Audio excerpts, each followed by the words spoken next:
Oh, hi guys. So, I was just drilling how to pass Enrique's new Kegel guard. As you can tell, it works quite well. And we go right back into where we left off yesterday. So, yesterday we were talking about some leg lock defenses. I want to go over some Estima lock defenses. But before we go there, Sasha Chistov from Russia asked for defenses from honey hole / saddle / whatever other terms people use to the back. So, so there's two ways to go there.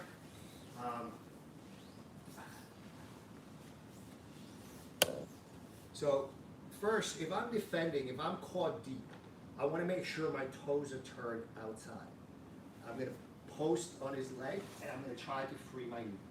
As soon as I do, I back step over, weave my hand in, and roll.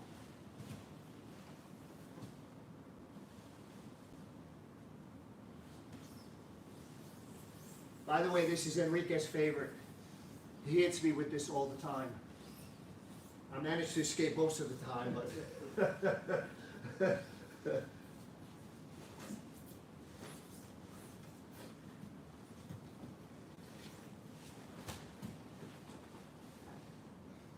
hello to my little friend.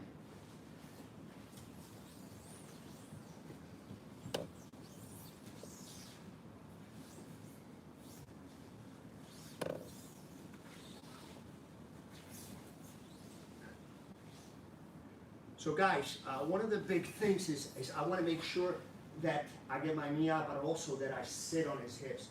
So right now his mobility is compromised. Once I back step, I'm going to weave my hand through, return to his feet. I usually like to push my hand, launch.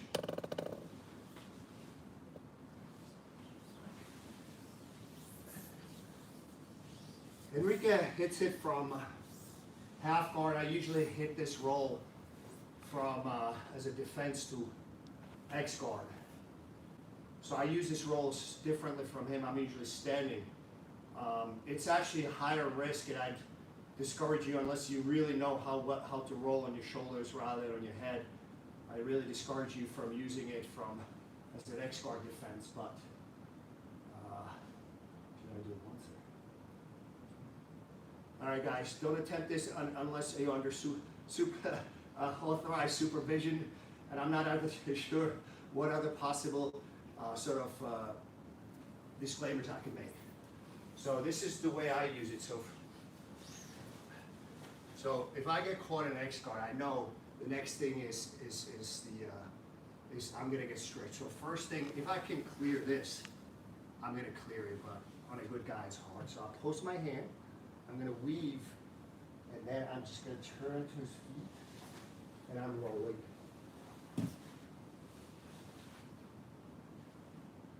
Okay? So I tend to use it from there, but again, guys, you really got to be good at it, and one of the critical things is you got to bring the knee that's closer to his head, close to his hips. Otherwise, you got to go head first. So I strongly discourage you from using that. I think the one that we did before from saddle is a little easier to drill. But again, guys, if you're not comfortable rolling, first get comfortable rolling, drill just regular rolls until you can do it, and then you can start to attempt this. The other possibility from the saddle, going the guy's back again, is this time, I have Urigatami, and as he starts to turn away from me, he's countering the Urigatami. I'm going to get my right hook in, stay, and then come up into back kick. All right, so let's look at that one a couple more times. So I have Urigatami. As he starts to limp arm, try to escape the Urigatami grip, I'm going to hold on to his arm to get my hook in, and I'm going to push away until I can back the back. Okay? So, since today we're doing the gi, that's pretty much it. I'm going to do it a honey hole / saddle because I'm pretty sure Enrique would have gotten disqualified about 6 times already. So let's move on, guys. Estima lock is an unbelievable invention by the Estima brothers, Braulio and Victor. I've seen Victor hit it multiple times at one of the world championships. I forget which one. I believe it's been used at the highest level at ADCC. And usually when it comes on, it's a brutal lock. It kicks on very, very fast, and a lot of times people don't tap, they scream. If you play, one of the discussions on yesterday's technique was, if your feet are on the hips, you're not vulnerable to an estimate anyway. But if, say, Enrique throws my leg out and I'm bringing it in, now you're vulnerable. I can squash this. So you gotta, in order to neutralize this, okay? So as I'm bringing my leg in, if my hips are on the ground, this is gonna, oh yeah, tap. This is gonna kick on very hard. So watch what I'm doing when I'm recovering guard to minimize the risk. It's still there, so I'm bringing my hips up.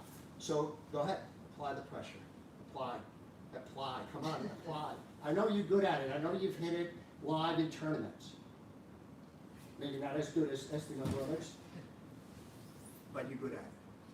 So I'm gonna do it again, guys. The key is when you recovering guard is to lift your hips off the ground. If you just swing the leg in, if your hips are down, you're extremely vulnerable to it.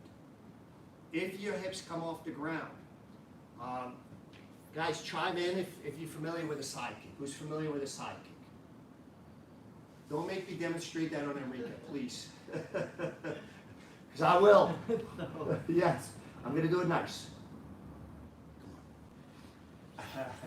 So guys, sidekick in most standing arts is you pivot. So you pivot your back leg to look at him. Don't struggle. I'm hitting with the heel first. I'm looking at him, but I'm hitting with the heel first. You did not expect this. So if you're familiar with a sidekick, that's your defense against Estima lock.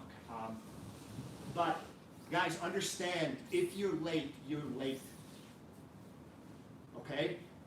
It's either it's off, and I actually feel comfortable if I can read that it's coming on. Basically, anytime I regain guard that way, I expect that it's a possibility for him to counter that way. Pick a side, any side. So guys, look, I'm sidekick him in. I'm not really kicking him, but I'm making the same move. The key is, if my hips are kind of facing him, it's on. If I kind of tried to pivot my hips away like I was sidekicking him in the midsection, yeah, apply the pressure. I know you can do better than that. And guys, I'm flexing my ankle too. Go ahead. But guys, notice how my body, my torso is turning away. So obviously, if Enrique, as soon as he disengages, I need to make sure I go back into defensive mode. And then we do. So from here, same thing. Give it your best shot.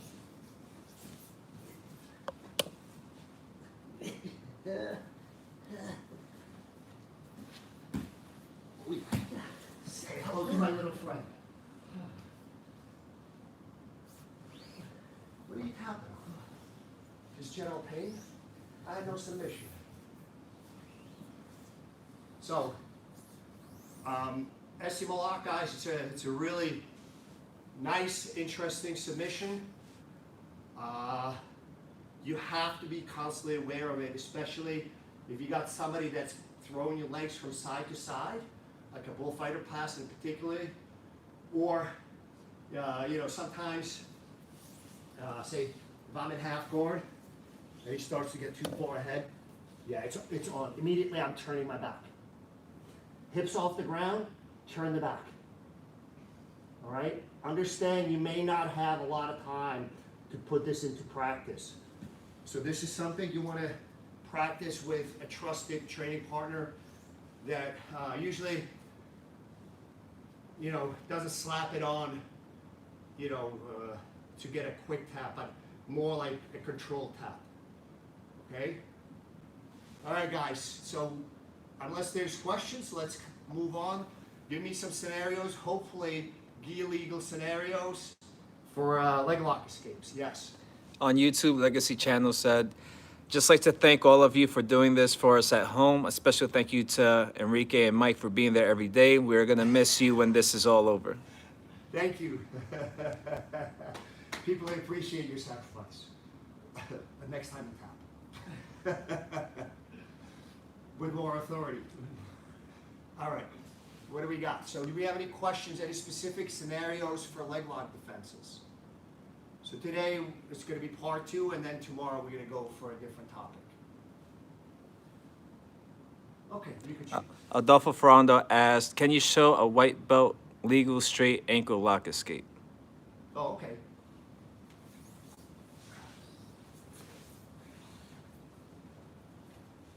So one of the things that I need to, right now I'm locked up and Enrique's doing a good job.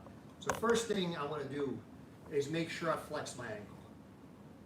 It's not going to save me, he can always arch. He can always arch, but just buys you that extra split second. Okay?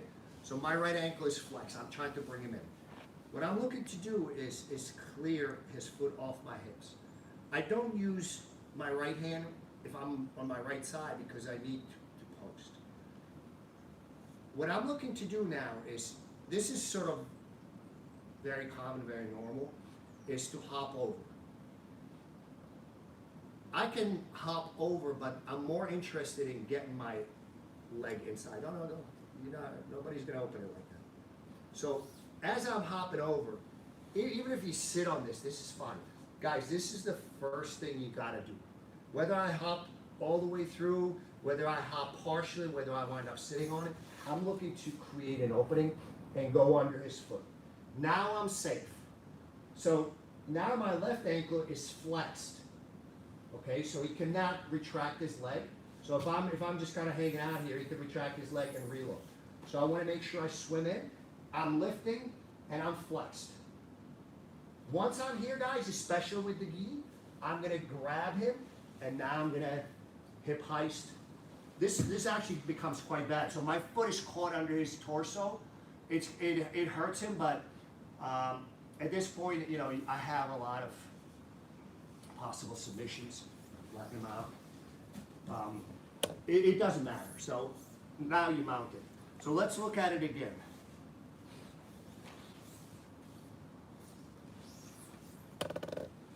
So if he hit a like nice, even if the guy, yeah, get it? Yes. So guys, I prop myself up, hips off the floor, not on the floor. Hips off the floor, push. I hop over. I don't care how far. I'm looking now to go as. I will do it myself.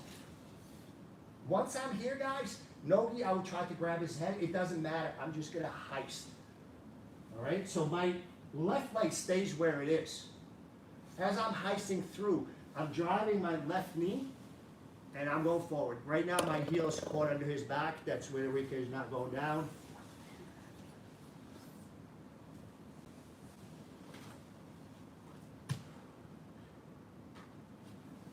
Okay.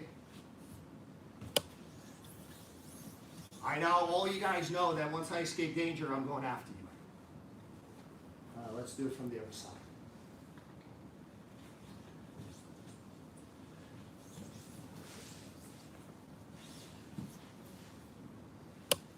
So again, I prop myself on the air, and so right now, most of my body weight is in my hips. Right now, when I prop myself up, I'm starting to kind of drive forward, all right? I'm gonna hop over as far as I can. I'm gonna swim. Guys, don't, there is no short way. This is the surest way, swim. Because it's gonna be a tight fit here. If the guy has, if he's worth his salt, this is gonna be a tight swim. So don't try to just kind of take a shortcut and jam it in here. So if your partner is doing a crappy job, like leaving it here, you can just go push. No, always. I swim and I lift. Okay? I lift and I'm flexed. Once I have that, guys, with the gi, I'll always grab the gi if I can. Okay, no gi, I just heist. And now, yeah, this is going to be very uncomfortable for him. You know, we can, you know, we've done this before. I'm not concerned about the submission after, because you mounted and one other thing I want to point out. Let's look at, if you can see the ankle that's trapped under his torso, you have to manage to flex it so that way, as you're heisting on top, you don't pop your own ankle. It will be very uncomfortable for him. It's sort of like him kind of laying on a piece of wood, but it should be uncomfortable for him, not for you. So let's look at it again. With my, maybe this is the ankle.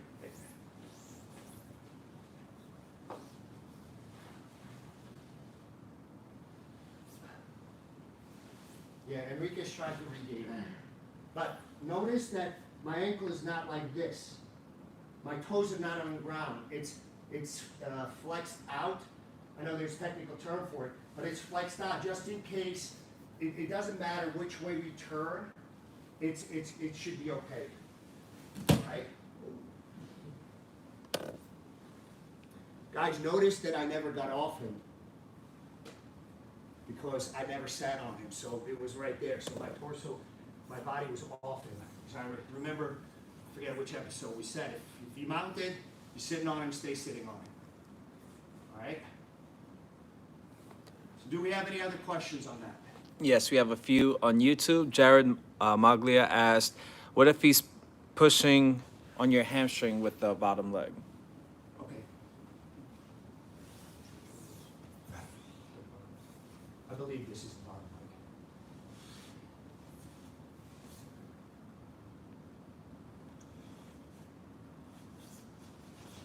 Keep pushing. Push. Keep pushing.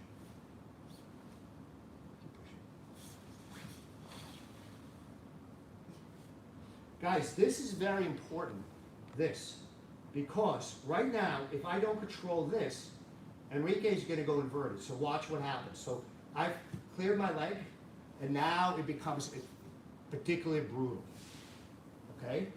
So, even if he's pushing on with the bottom leg, and I'm assuming, in this case, I'm hoping that we interpreted your question correctly, that the bottom leg, is it this one or this one? Is this, which scenario are we looking at? Waiting for their response. Okay, so it doesn't matter, so as long as I can get under this leg. So now he cannot go inverted.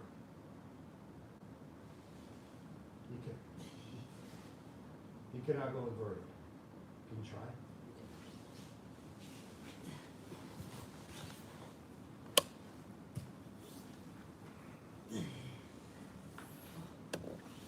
I'm not sure if we're interpreting where that bottom leg should be. He said Enrique's right leg on your left leg.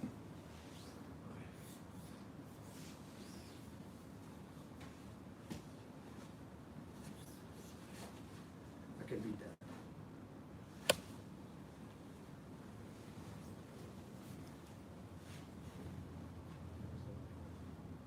So again, hips forward. I can beat it. Notice that while I'm trying to beat it, my ankle is flexed to, if something should go awry, so if I can't, so say, well, don't let me beat it. So I'm flexing just, you know, as long as I keep adjusting this angle, it's going to be hard for him hard grip. Like once I'm here, once I'm somewhat perpendicular, he cannot finish. He has to either let go or he has to go inverted. So I'm going to try to do anything to stop him from going inverted. Is that what we're going?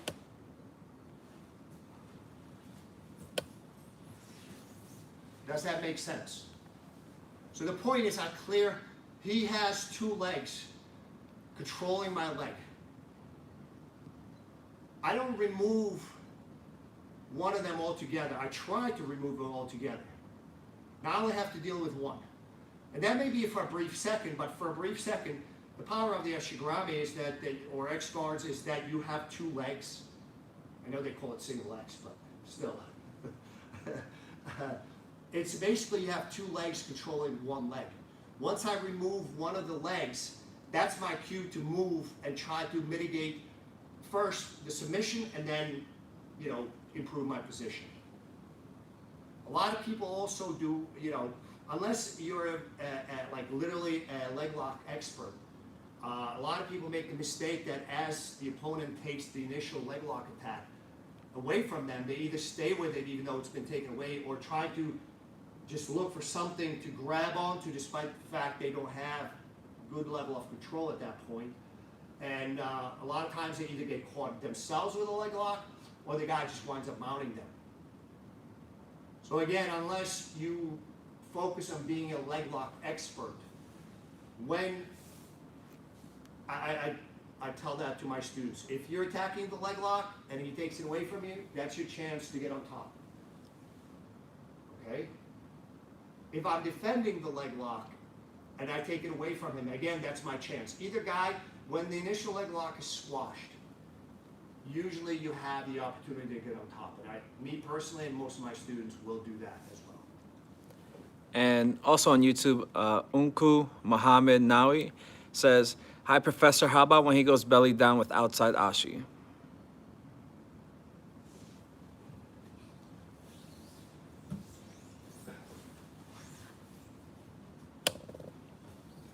This is interesting. First, I can slow him down from going belly down. Right? So right now this gets tricky because it depends how much control he has. All right? For me, like if you have a strong guy, especially the gi, if I get a strong guy and gets a hold of my gi, he will take my back. All right? So if he goes belly down, and so he starts to go belly down. What I'm going to try to do is reload on the Ashi. So basically, when he starts going belly down, I reload. So he's still in a decent position, but now I have a chance to start, I have an opportunity to do things, to defend kind of earlier in the setup, okay? So that's actually a good concept, that if he cannot escape altogether, try to put him back into the setup position where you have a better chance to defend and closer to the head. So I'm going to turn. I'm going to walk. Maintain weight on my foot that's in danger, which is my right foot this time. And now I'm going to try to unravel his legs. This is the way you want to have him? Okay. It's going to be a battle, guys. When I'm not a surfer, but I imagine this to be somewhat like surfing, that I'm kind of like, adjusting, making small adjustments until something happens. Until I can either crush his hips or move forward and unravel his legs. Once his legs are unraveled, by now you know my game. I'm going after him. Oh, say hello. Does that make sense? So again, when he's going belly down, I'm going to turn, walk backwards on my hands to basically put myself into a standing Garami. Because now he has to knock me back down. While that's happening, I have a chance to deal with it. Even if I fail, so now I almost have two chances.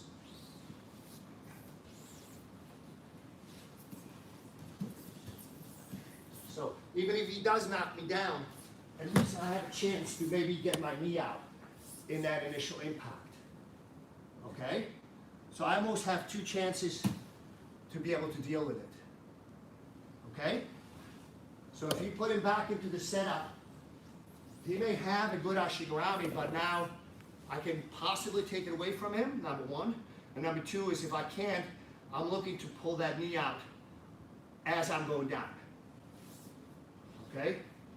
So Mike gave me the 5 minutes left signal. Do we have other questions, other scenarios? Yes. Yes.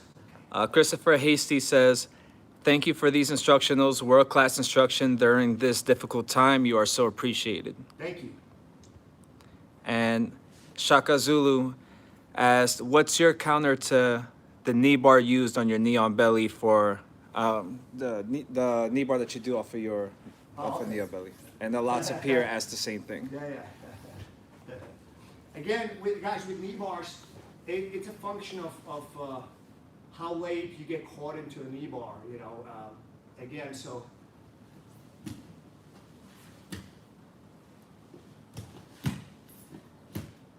this is one of the instances where I'm putting myself into 50-50. I don't really want to, but I had to. Okay? So a lot of times when you're defending leg lock attacks while you're standing, there's a couple of very important points. 1, keep your weight on that leg. It's very hard for them to finish that leg. I never say never, but it's very, very hard to finish that leg when there's a lot of weight on it. Even when he arches while I'm standing, he needs to kind of get me just a little bit weight off.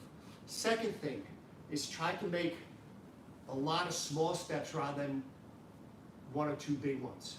So if you make 1 or 2 big ones, you risk falling. If you're in a leg lock situation where the guy is already arching or already, you know, has a good grips, has good Ashi Garami, has good sort of control of your leg, if you fall, there's a high probability you're gonna get nailed. All right. So I'd rather stay on it as long as possible. And as I'm staying on, I'm watching just in case if he does a really good job arching, and then I'm trying to just pull my knee line out. But let's look at it again.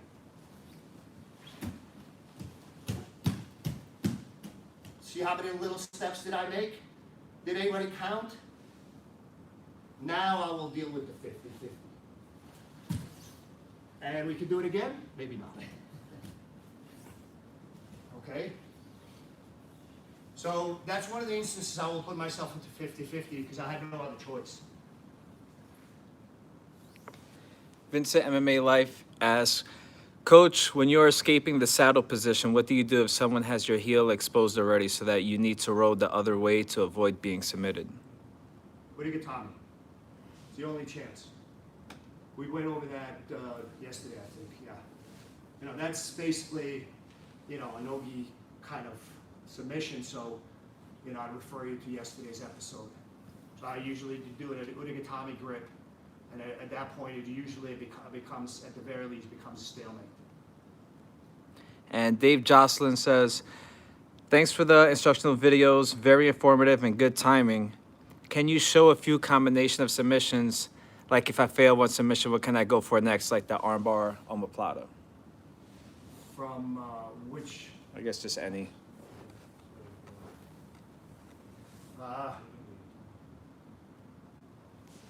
Yeah, that might be, that's a pretty broad question, man. Maybe we could address that tomorrow. Mike, how do we do on that clip that we did, that we voiced over? Is it any good or? It should be done by today. All right, so we're gonna say early next week. That's gonna give you an idea of chain attacks, and it's an extremely broad thing. It's usually like, say, if I attack a knee bar, he escapes a knee bar. Since we're on leg locks, let's go with that. But it just gives you, you know, when you attack in chains, and it's not like I want to get to the third link in the chain. I don't. I want to hit him. I want to finish him with the first link in the chain. But sometimes I have no choice. But since we're on the leg locks, we're gonna do that. If you watch any of the episodes, you kind of get an idea of what that means. Is I always have a plan and then backup plan. Guys, the backup plan depends, number one, on the first attack, obviously, but also on your personality and your game. Because, you know, you might be at a different stage of your game, and you might have different backup plans. You know, so let's just look at it, attacking in strings. You're my guard. I get in my belly. So I'm attacking arm lock, right? And I did not do a good job. My next course of action is a knee bar. But Enrique knows, so he's already withdrawing his knee. So what I'm going to do is I'm going to attack calf crush. So as most of you know, my game, that if I fail with the attack, I'm going to the next one. He's usually handing you something on a platter. So let's go through this string again. This actually, believe it or not, this is one of my favorite strings. I use this all the time. But again, my objective is to, of course, finish it. That's the best case scenario. But if I don't, I need to get into a better position, superior position, which I did, and then I would hit him with something else. All right, so let's look at that sequence again. So I'm attacked. So I'm going for a knee bar. That's not happening. You did a good job. So now, guys, hold on one second. I highly discourage people from sitting up when his foot is on the outside, because if I do this, his knee might pop. So I will always, with my training partner, let them get there and step to the other side. What did Enrique do?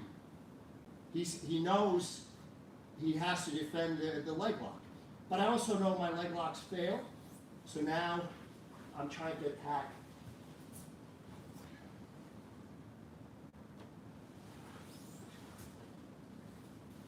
Get on top.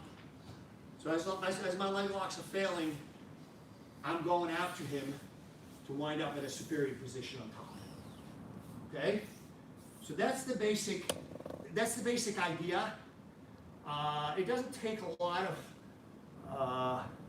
of movements. Again, I try not to hit somebody with 16th or 18th submission attempt. My intention is to hit him with the first, second, third. Obviously he knows my game very well, and he's a good black belt. So when he and I train, it can become one long chain, and then as I'm going after him, at some point he'll take my momentum away. Now I have to go into defensive mode. Now he's going after me, so I'm trying to defend until I can create an opportunity to turn the momentum, turn the tide in my favor. Then I go after him. But with him and I, it's a lot more back and forth than with most people for me. We're out of time. Do we have any last minute questions, guys? Shaka Zulu asked, when I attack a knee bar as a follow-up to arm bar, my opponent makes the leg in danger heavy, and I struggle to off-balance him and lift it. Any tips? Yes. Excellent question. So, make this leg heavy. Move your foot all the way through. So here, he can stay heavy. So when I pivot around, I go all the way to the other cheek. Okay? I have something else in mind. I actually had something else in mind. The point is, I'm going to just do the mechanics without me, defending the arm lock first. Watch, slow.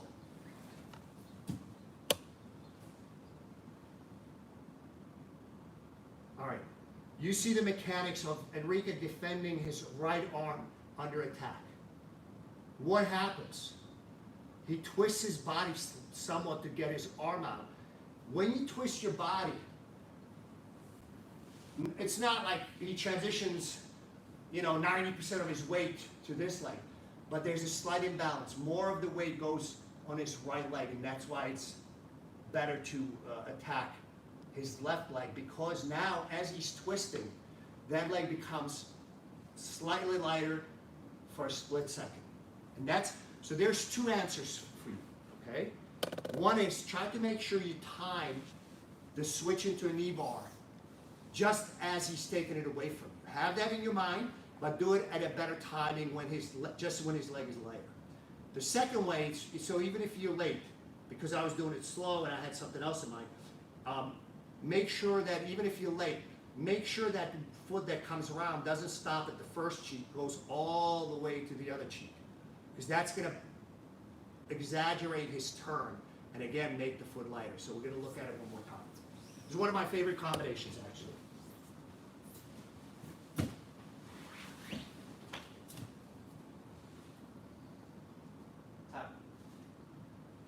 See the other foot? Is there a saying, turn the other cheek? So, I hope that answers your question. Mike, we're out of time, right? Do we have any kind of last minute questions, especially on this topic? If it's on other, guys, if it's other topics, just write comments underneath. I will read them all. I do read them all. Vince MMA Life says, Coach, these videos are simply amazing. Thank you so much for your time. Your BJJ style is amazing. Thank you. I appreciate that. As far as any questions regarding the techniques we went over, nothing yet. Excellent. I have answered all your questions, guys, today. That's a good day. Guys, stay safe. Be good to others. And I will see you tomorrow at 10:30 a.m.